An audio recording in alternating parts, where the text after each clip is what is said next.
Nagkakaubusan na raw ang ilang stock ng paputok sa Bukawi, Bulacan dahil sa dami ng mga bumibili rito ngayon pa lang. At balikan po natin si Dave Abuel na nasa Bulacan. Dave, ano ba itong mga paputok na sinasabing mabenta daw dyan? Ruth, patuloy pa rin ang pagdating ng mga mamimili ng paputok at pailaw dito sa Bukawi, Bulacan ngayong hapon. Sa pagtatanong ko ngayong hapon sa isa sa mga stall dito, sabi ng isang tindera, fountain ang mabenta ngayong araw. Nasa 40 pesos hanggang 1,800 pesos ang presyo ng fountain. Depende sa laki at tagal ng pailaw nito. Balikan lang natin, Ruth, yung mga presyo ng iba pang panindang paputok at pailaw dito sa Bukawi.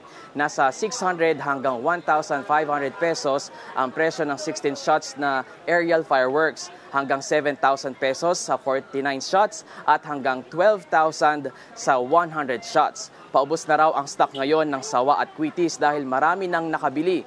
Nasa 800 hanggang 1,500 pesos ang bundle ng kwitis, depende sa klase, habang nakadepende sa haba ang presyo ng paputok na sawa. Ang 10 piraso naman ng luces ay nasa 50 hanggang 100 ang presyo, depende sa klase.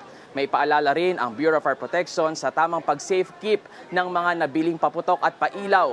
Ilayo raw ito sa mga bata at mga bagay na pwedeng dahilan ng pagliyab nito. Mainam din daw kung may nakahandang fire extinguisher at tubig malapit dito.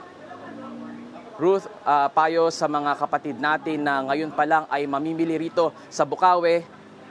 Habang papalapit daw ang bagong taon ay inaasahan na tataas na rin ang presyo ng mga paputok. Ayon sa mga tindera, sa December 29 hanggang 31 inaasahan ang dagsa ng mga maghahabol na makabili ng paputok. Ruth. Yan po ang Express Report ni Dave Abuel. Mga kapatid, ako po si Ruth Cabal.